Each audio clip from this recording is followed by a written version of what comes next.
Hi, today there will be a story, quite tough, but there will be no spoilers. Enjoy watching. Wife used my secrets and passed against me. I feel broken. I do not even know how to write this because my head feels like it is splitting in two. I keep hearing the words again and again, and I cannot believe they came out of her mouth. Reposting because there were some grammatical mistakes. We have been married 14 years. We built what I thought was a stable life together. 2 kids, our son who is 12, and our daughter who just turned 11. They are my entire world. When I look at them, I feel the kind of love I never knew existed. Because the truth is, I never experienced that kind of love as a child myself. That is something my wife has always known about me, though it took years before I could say it out loud. When we first got married, she noticed how I never talked about my parents. She noticed I avoided talking about childhood. She would tell me her stories, warm holiday memories, her parents decorating the house, sibling arguments that turned funny later. I would just nod and smile. She told me she wanted to understand me better, to really know me. Over the years, she kept pressing until one day she begged me to open up. So I did. 7 years ago, I finally told her everything. This opening immediately establishes betrayal, not conflict. 14 years of marriage, children, stability, and yet everything feels fragile in retrospect. What stands out is how long it took him to speak about his childhood. That tells you this wasn't casual trauma, it was something he learned to survive by silence. She didn't just listen, she asked. She pushed him to open up. That matters. When someone invites vulnerability and later weaponizes it, that isn't a mistake. That's a breach of trust at the deepest level. There's a quiet sadness here that feels heavier than anger. He talks about love for his kids in contrast to his own childhood, and that contrast explains everything about who he became. This isn't someone stuck in the past. This is someone who worked hard to move beyond it. What makes it painful is how careful he was. Years of avoidance, years of protection, and once he finally spoke, it felt safe. That safety is what later gets destroyed. I told her I was never meant to be here. I was the 4th child after 3 siblings, a failed contraception baby. An accident, that is the word my parents used. They reminded me constantly that they did not want me. It was not subtle, it was not hidden. It was spoken outright. I told her about the amusement park when I was 9, the day they tried to get rid of me. They left me behind on purpose. I knew it even at that age. They thought I would panic, wander off, disappear. What they did not expect was that I had already memorized the road home. Hours later, they acted like it had been a mistake, like they lost me in the crowd, but I knew what it was. I knew what they had intended. Being called an accident repeatedly isn't just hurtful, it shapes identity. A child doesn't hear "we didn't plan you," they hear "you shouldn't exist." That belief sinks deep and stays there. The amusement park story is especially disturbing because it shows intent. This wasn't neglect. This was an attempt to erase a child and then pretend it was a mistake.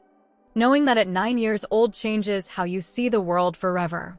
What's terrifying, no drama, no exaggeration. That usually means it's been replayed so many times it became normalized. Memorizing the way home, that age isn't bravery, it's survival training. That kind of experience plants a seed that says, if I disappear, no one will come looking. That belief doesn't fade with time.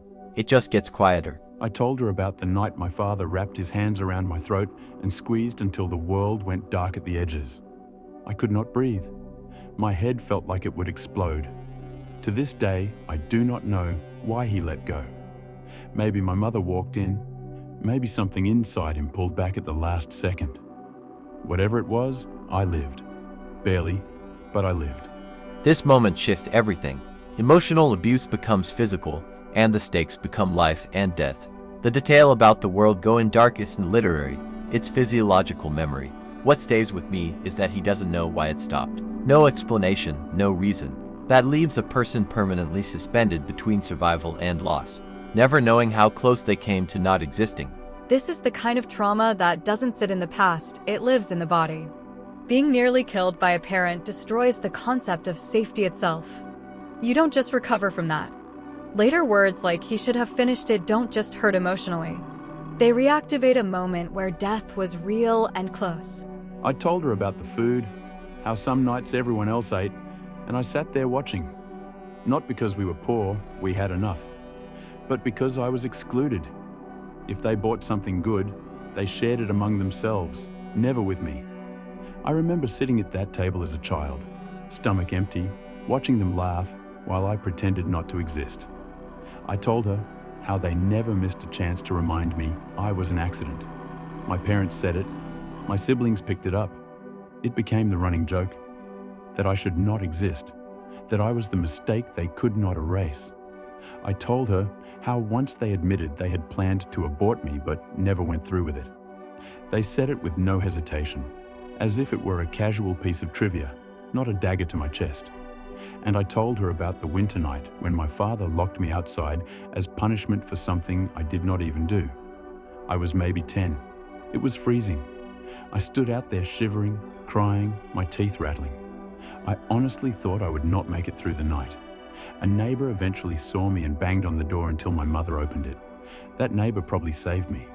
This section is relentless because it shows consistency.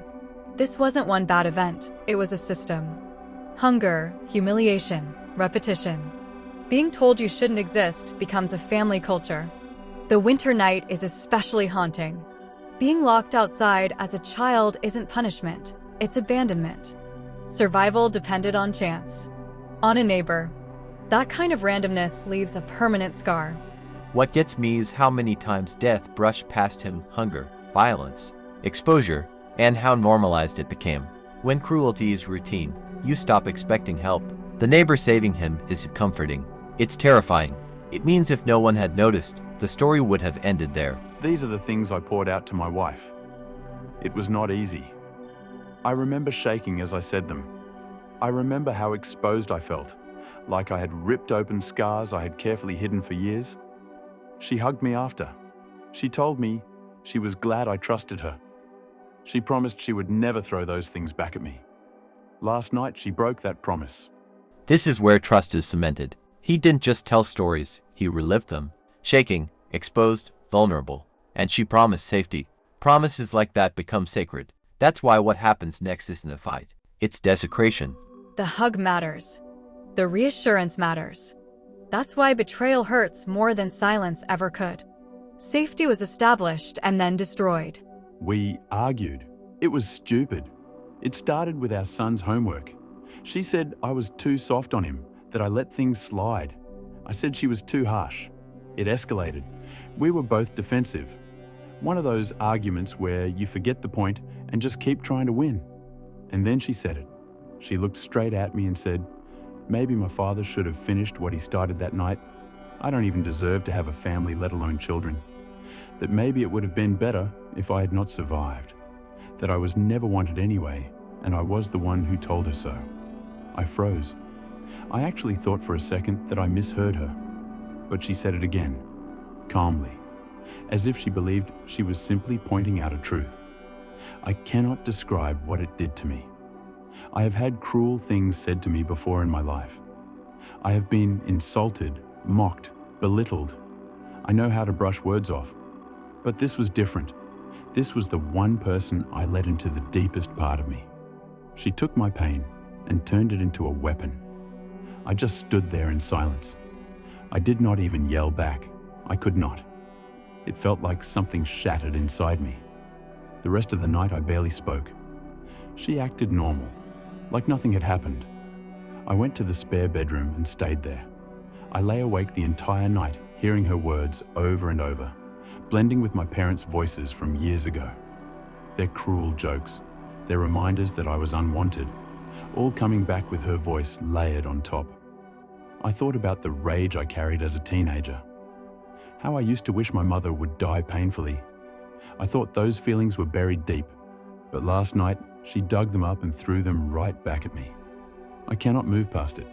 No, this isn't something you say in anger. This is surgical cruelty. She went straight for the deepest wound and pressed until it bled. Saying his father should have finished it isn't an insult. It's an endorsement of murder. And the calmness. That's what destroys me. Not screaming. Not losing control. Just deciding that his existence was a mistake, that's unforgivable. Full stop. What's chilling is how she acted normal afterward.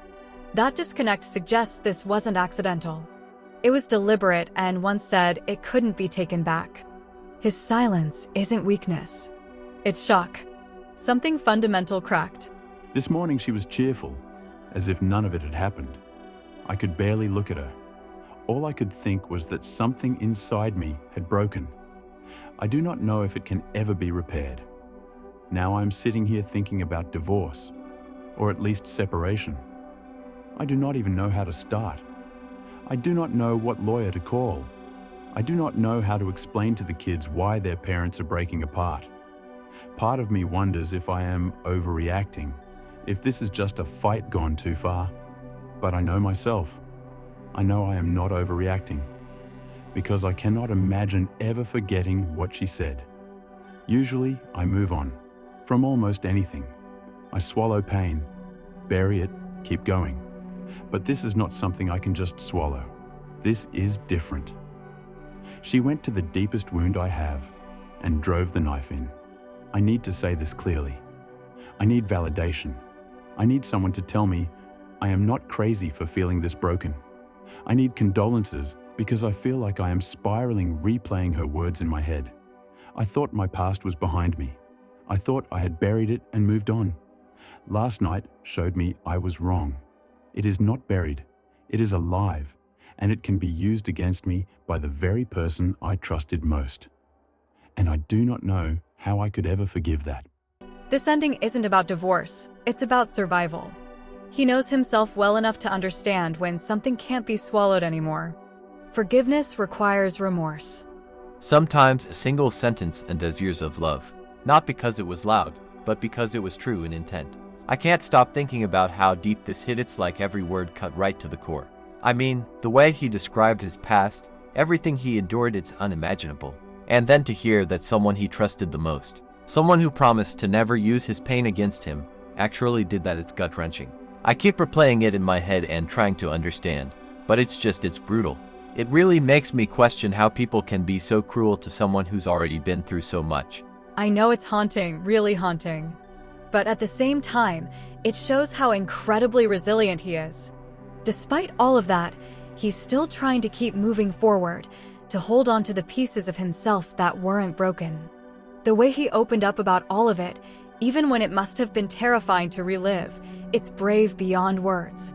You can see the layers of trauma, but also the strength that's quietly carrying him through. It's heartbreaking and inspiring at the same time. Yeah, but what she said, damn. That was unforgivable.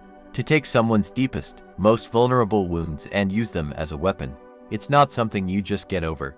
I can't imagine hearing that from someone who was supposed to love you, to protect you. The violation of trust alone is staggering. And the fact that he even stayed and tried to process it calmly, I would have lost it completely. It really makes me angry, but also sad in a way that leaves you hollow inside. Exactly. It's devastating, absolutely devastating. But at the same time, it reminds us how crucial it is to protect our mental space, to know where our boundaries are and who we allow into that sacred inner circle. His story is a painful lesson about trust, betrayal, and survival. And even though it's horrifying, there's also a message about perseverance, about refusing to let someone else's cruelty define you. That's something we should all take to heart. Okay, Alicia, today was also a difficult, sad, and personally enraging story. I suggest we end it. And you, those viewers watching, always draw your own conclusions. Until next time.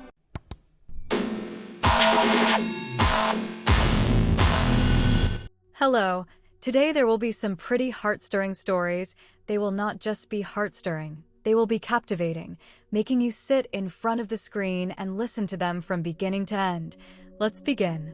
I think my wife just held up a mirror, and I'm not sure how to move forward with what I saw. I'm not even sure why I'm posting here. Maybe because strangers feel safer than people who know me. Maybe because I'm scared of what I'm feeling and don't want to unload it on the people I love. Earlier today, my wife sent me a long, gentle message about our communication lately. She wasn't attacking me. She wasn't angry. She said all of it calmly and with care, but reading it hit me in a way I didn't expect. She said that sometimes I sound sharp, even when I don't mean to. She said she feels stuck because if she gives input when I'm handling parenting things, I get frustrated. But if she stays quiet, that frustrates me too. She said the kids sometimes go quiet around me because they're worried about saying the wrong thing. And she said it hurts her when I seem irritated or defensive when she's just trying to talk.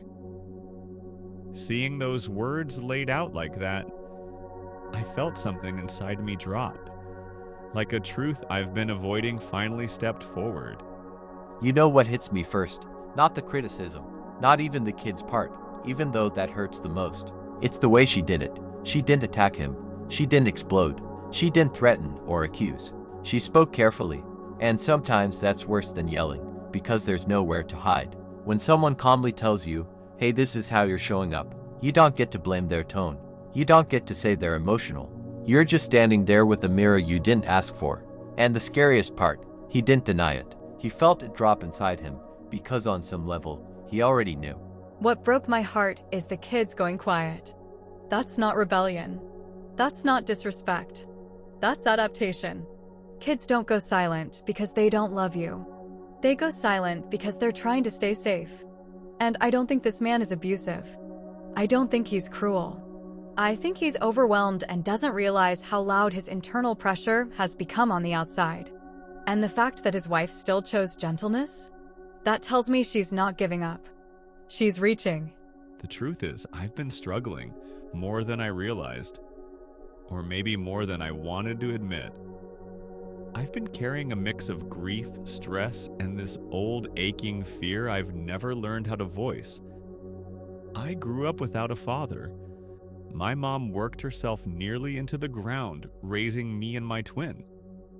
I learned early that the safest way to survive was to handle everything alone, to not need help, to not be a burden. And now I'm a husband, a dad, a man trying to build the family he never had. But sometimes when life gets heavy, something in me changes. I get rigid, sharp, closed off. Like some version of me takes the wheel. A defensive, blazing version. This is the part people miss. He didn't choose this mode. It was trained into him. When you grow up learning that needing help equals danger, your nervous system doesn't care how good your life is now. Pressure hits, and boom, survival mode. And survival mode doesn't ask, is my family safe? It asks, how do I not fall apart right now? That's why he gets sharp. Not because he's angry, but because he's scared of collapsing. Almost like the Ghost Rider thing. And that's not some dramatic comparison. It's just the image that came to mind when I read her message and really sat with my own actions. In the movie, he's still him, but there's this fire that overtakes him when he's under pressure or pain. That's how I feel sometimes. Like there's a burning, defensive version of me that steps in when I'm overwhelmed, and I don't fully control it. I don't want to live like that, and I sure as hell don't want my family to feel it. I don't want to be that man with my wife or my kids. They deserve better. They deserve the softness and warmth I know I have when I'm not drowning in old echoes of abandonment and pressure and self-doubt. But I don't know how to break the pattern. I don't know how to stop reacting from fear before I even realize that's what's happening. And now that my wife has gently pointed it out, I can't unsee it. Part of me feels ashamed. Part of me feels scared. And part of me feels lost because I don't know how to start fixing something I don't fully understand. And I think a lot of men don't realize this until they become fathers. Because suddenly you're responsible for emotions you were never allowed to have. You're building something you never saw modeled. And when it feels like you're failing at that, the brain goes, lock it down. Don't feel. Don't break. But the kids don't see control. They feel distance. And that gap? That's where fear grows. I want to communicate better. I want to be gentler. I want to be someone my kids aren't afraid to talk to. and someone my wife feels safe approaching instead of tiptoeing around. I just don't know how to move forward without feeling like I'm failing at being a husband and a father. Exactly the roles I've always been terrified I'd mess up. If anyone has been through something like this, or has any advice on how to start shifting these deeper patterns, I'd honestly appreciate hearing it. I'm not looking for attacks. No one swings harder at me than I already do. I'm looking for real guidance from people who've been in the trenches of unlearning old survival modes. I love my family. I want to be better for them. I just don't want to lose myself, or them, to a fire I never learned to control. TLDR, my wife gently told me that I've been coming across sharp, defensive, and hard to talk to, and that it's affecting her and the kids. It made me realize I've been acting from old survival patterns tied to abandonment, pressure, and trying to be the father or husband I never had growing up. I don't want to hurt the people I love, but I'm not sure how to stop reacting this way. I'm not looking for attacks, just guidance from people who've unlearned patterns like this. Healing doesn't start with being perfect. It starts with being honest, gently, repeatedly, with your partner, with your kids, and eventually with yourself. This man isn't broken. He's just unlearning armor he needed once, but doesn't need anymore. Well, that was powerful. Alicia and I almost burst into tears. Although you couldn't tell by our voices. Now there will be a new story about betrayal and more. You'll find out for yourself. My husband is cheating on me with my best friend. I'm honestly not sure where to start, so I guess I'll just start. My husband and I have been dating since I was 19 and he was 22. We've been married for 6 years now.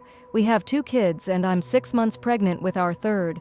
2 years ago, I found out my dad has stage 3 colon cancer. My dad is my only parent as my mom passed away when I was 12. He's my favorite human and life without him doesn't seem as colorful. His laugh is contagious and he gives these big bear hugs that seem to make all of your broken pieces feel like they're perfectly in place again. Whenever I've had a hard day, he doesn't poke and prod and just lets me vent and listens. About 5 months ago, we discovered the treatments aren't working for him, and in direct quote of the doctor, he said, "Months, not years."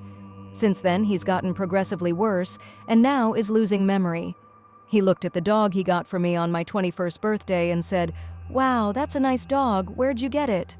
Look, man, before we even get to the betrayal, I need you to understand something. This woman was already drowning, not having a bad time, drowning, losing her only parent, watching him fade while still alive, carrying life inside her body, and holding a family together at the same time. When a woman is going through that kind of pain, you don't get extra credit for being nice. That's not heroism, that's the bare minimum. You don't get to call yourself a rock if you're already planning to crack the foundation behind her back. And here's the thing that pisses me off the most. She didn't check out. She didn't stop loving. She didn't stop mothering. She didn't collapse. She showed up every single day, emotionally present, responsible, strong. So if you're a man watching this and thinking, yeah, but life was hard. No, life was hard for her. You don't get to escape into betrayal when someone else is carrying the weight for everyone. As a woman, this part already breaks my heart. Because she's not just losing her dad, she's losing her safety, her history, her emotional anchor. And she's pregnant. That matters. A lot. Pregnancy doesn't just change your body, it opens you up emotionally.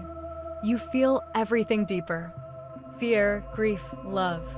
And instead of being allowed to fall apart, she held herself together.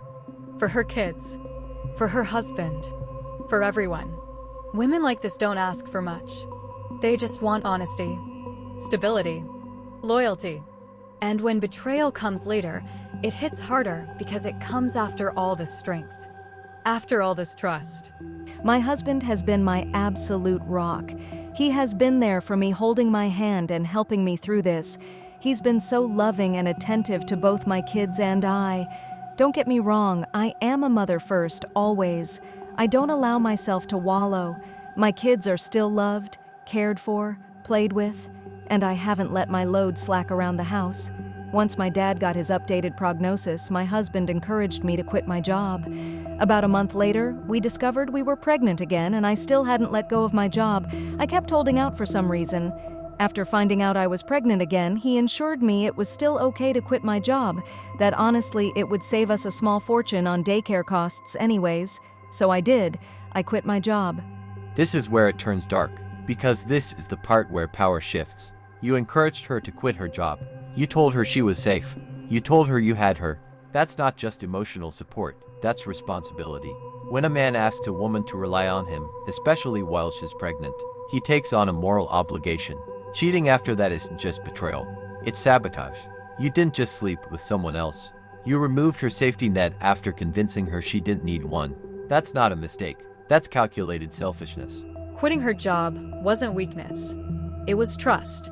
She trusted that her partnership was solid enough to carry her through grief, pregnancy, and motherhood. And women don't make that decision lightly. What hurts the most is that she didn't stop contributing. She didn't check out. She stayed present, loving, engaged. So later, when people ask, why didn't you see it coming? This is why. Because when someone makes you feel safe, you don't search for danger. My best friend and I have been friends since diapers. Her family is like my family and vice versa. My mom and her mom grew up together. We've always been solid and right. After my dad's appointment, when we found out he had so little time left, I drove straight to her house and she held me while I cried for hours. If there are soulmates in friend form, she was mine. Thick as thieves is what my mom used to say. This morning, as I was up with my 3-year-old, he's sick. My husband's work. Alarm was going off. He has a few he sets, so I turned that one off and gently woke him up. He said he was up late working, so he took the morning off. Rolled over and went back to sleep. As I went to turn off the remainder of his alarms, I saw a text from my friend on his lock screen that said, "I'm assuming since there hasn't been an angry pregnant lady on my doorstep, you haven't told her about us yet?" This is where I stop being calm. Because cheating is one thing. Cheating with her best friend is psychological violence. That's not lust. That's betrayal with intent. You didn't just cross a line. You burned down her entire support system. You took the one person she ran to in pain and turned her into the knife. And the fact that you did this while her father is dying, that's not being human. That's being cruel. This part is devastating. Because that friend wasn't just a friend, she was family. Women don't let just anyone hold them while they break. That level of intimacy is sacred. And losing both a partner and a soulmate friend at once, that's grief stacked on grief stacked on grief. The fact that she didn't scream, didn't explode, that's survival mode. That's a woman protecting what little peace she has left. Time froze in that moment. I took his phone and walked away and just read their conversations. 4 months this man has been fucking my best friend. 4 months these people have been lying to my face. And I know what you're going to say, you should have seen the warning signs. But I've been clutching this phone in my hand for 2 hours and nothing. He has been so loving and attentive to me, but he always has been, so kind and gentle. There has been no late-night work nights except for once in a blue moon. There has been no lingering touches between them or even glances. They act as they have since the day I first introduced them. How sick is it that she calls him her brother, but she screws him? I know so many people get a moment of clarity in situations like this, but I have none. Aside from being sad about my dad, I haven't changed. I'm still a loving wife and mother. I still doted on him and my children. I talk to him about how he is doing and how was his day every freaking day. I haven't allowed the ground to swallow me whole. I know what I have to do now, but I just don't want to. I'm about to lose my family and my support system in one blow. I'll confront him tomorrow. Today I just need this last 24 hours of peace. As for her, I won't give her the satisfaction of a response. I don't care why she did it. She did it and it's done. I was always the friend who cleaned up her messes. After today, I will cut her out of my life like she never mattered at all. This has to be the hardest storm I'll ever weather, but damn it, I know it'll sail through it. If not for me, for my children. What I respect most, she didn't beg, she didn't bargain, she didn't ask why. She chose clarity over chaos. And to the man who did this, you didn't destroy her. You revealed who you are. She will rebuild. You will live with knowing you were the storm she survived. She didn't choose revenge. She chose herself. And that's the hardest, bravest choice a woman can make, especially while pregnant, grieving, and surrounded by loss. This isn't the end of her story. It's the moment she stopped bleeding and started healing. For her children. And for herself. Wow, that was so cruel, Shon, and I literally almost broke down in front of the microphones. And it was sad and scary and depressing at the same time. But time, as it spares no one, keeps running away. The video is over until the next episode.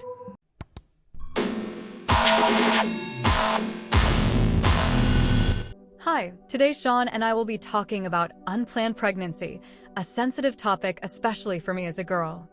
I feel sorry for the children who are treated poorly because of this. In any case, we will now discuss this in more detail. You know what always bothers me about unplanned pregnancy conversations? Everyone jumps straight into opinions: what's right, what's wrong, what should be done. Almost nobody talks about the actual moment itself. The second when you realize your life just split into before and after, and you didn't get to choose the timing or prepare for it. That moment is quiet, heavy, and deeply personal, but people skip it because it's uncomfortable. What scares people isn't the pregnancy itself, it's the loss of control. Plans stop meaning anything. Timelines collapse, and suddenly you're not arguing ideas anymore. You're standing inside a reality that doesn't care whether you feel ready or not. I agree, and I think that moment hits the body before it hits the mind. People imagine it as a thought, but it's more like a physical reaction: tension, nausea, fear, silence. Your system reacts before you can even label what you're feeling. And then later, much later, words come. That's why judging reactions is so dangerous. Someone being quiet or emotionally flat doesn't mean they don't care. It often means they're overwhelmed. Silence can be shock, not indifference. There's also this massive pressure to react correctly. If you're not immediately happy, people assume something is wrong with you. If fear comes first, they label it as weakness. But fear is the most honest emotion in this situation. It means you understand the weight of what's happening. I actually distrust people who say they weren't scared at all. Either they're lying to protect an image, or they haven't fully processed responsibility yet. Growth forced by circumstance is never gentle, and pretending otherwise just creates guilt later. Yeah, and fear doesn't cancel love. That's something people confuse all the time. You can care deeply and still be terrified. In fact, the more you care, the heavier it feels. Indifference is light, responsibility is heavy. Unplanned pregnancy exposes how immature our cultural expectations are. We expect instant clarity in a situation that rewrites everything. That's not realistic. That's cruel. Another thing people ignore is how differently men and women experience the same moment. For many women, the pregnancy starts long before the words are spoken. There's suspicion, waiting, physical changes, private panic. By the time they tell someone, they've already lived through several emotional stages. Men often enter late.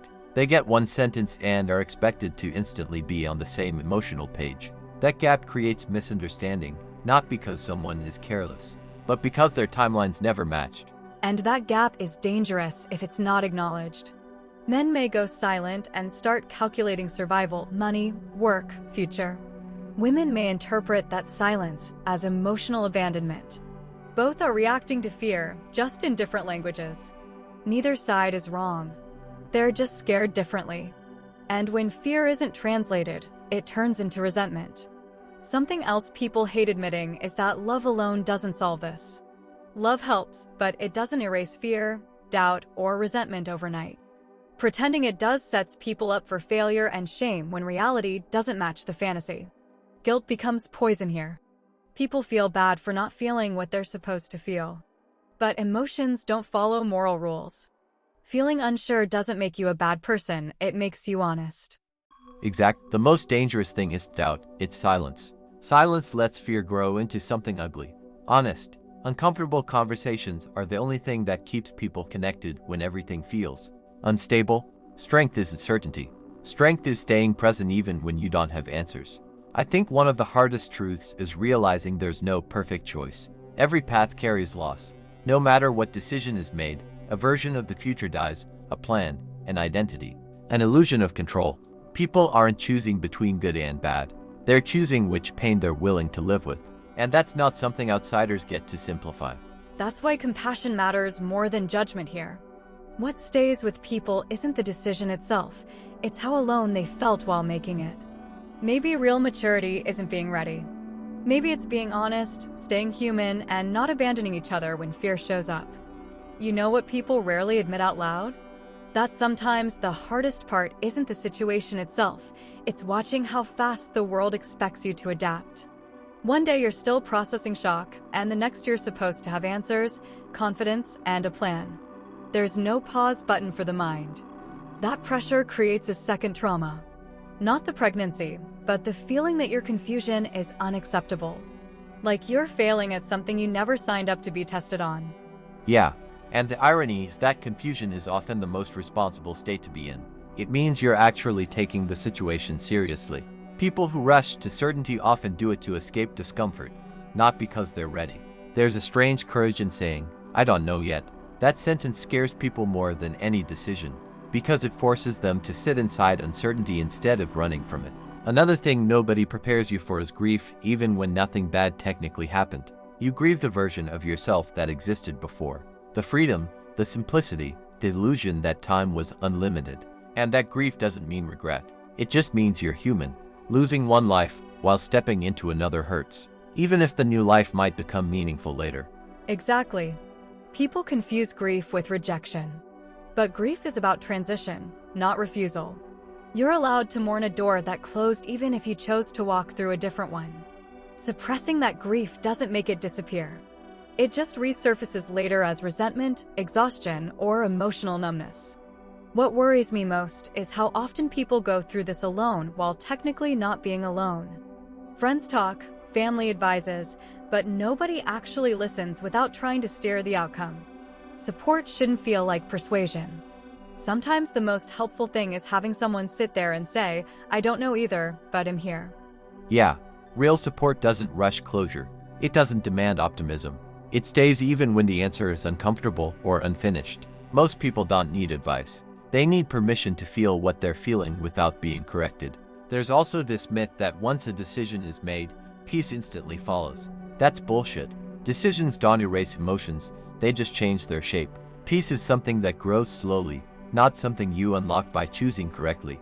Anyone selling instant relief is lying, or hasn't been through it. And expecting peace immediately can make people feel broken when it doesn't come. Like they made the wrong choice just because it still hurts. Sometimes healing looks like functioning while still hurting. And that's okay. If there's one thing I wish people understood, it's that unplanned pregnancy isn't a moral test. It's a human experience that exposes fear, love, immaturity, and strength all at once. Judgment simplifies it. Compassion respects its complexity. Yeah, and nobody comes out of it the same person they were before. Whether they want to or not, it forces growth. The only real failure is pretending it didn't change you. I also think unplanned pregnancy forces you to confront adulthood in the rawest way. No transition period. No, I'll prepare myself first. One day you're still mentally living episode by episode, and the next day your life becomes a long-term project whether you like it or not. And that sudden shift breaks people, not because they're weak, but because they didn't get time to adapt. What hurts the most is that a lot of young people don't even have space to say out loud, "I'm scared." They jump straight into acting strong because weakness feels illegal in moments like this.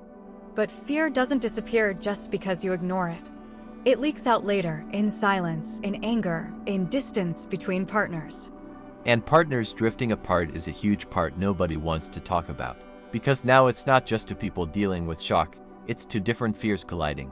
One is thinking about survival, the other about identity, and both feel misunderstood. You stop being a couple for a moment and turn into two separate panic rooms. And if there was already instability before, money, goals, mental health, pregnancy doesn't hide it, it amplifies it. It's like turning the volume all the way up on problems you were avoiding. Some people grow into it. Others realize they were never really standing on solid ground to begin with. There's also this cruel expectation that love will automatically fix everything. Like the baby becomes some kind of moral reset button. But love doesn't pay bills. Love doesn't heal unresolved trauma overnight. And when reality hits, People feel betrayed, not by the situation, but by the lie they were sold. And still, despite all of that, something strange happens. Even in fear, even in resentment, there's this quiet shift where you realize life isn't asking you if you're ready. It's asking who you're going to be now. Not the version you planned. The version that exists because this happened. Yeah, and that's where the real choice begins. Not when you find out, but months later. When the adrenaline is gone. When nobody is checking on you anymore. When it's just you, routine, and responsibility. That's when people either grow bitter or grow solid. Unplanned pregnancy doesn't make someone strong by default. It just removes excuses. It forces you to face yourself without filters. And that's terrifying, because some people don't like what they see at first. But avoiding that mirror costs more than facing it. And maybe no ending where everyone wins and nobody sacrifices anything. Someone always gives something up: time, freedom, youth, dreams. Pretending otherwise just delays the pain. But I don't think unplanned pregnancy is a tragedy by default.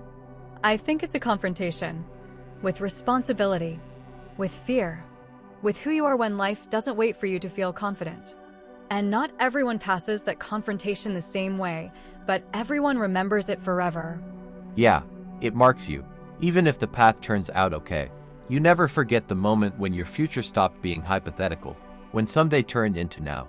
And maybe that's the real weight of it.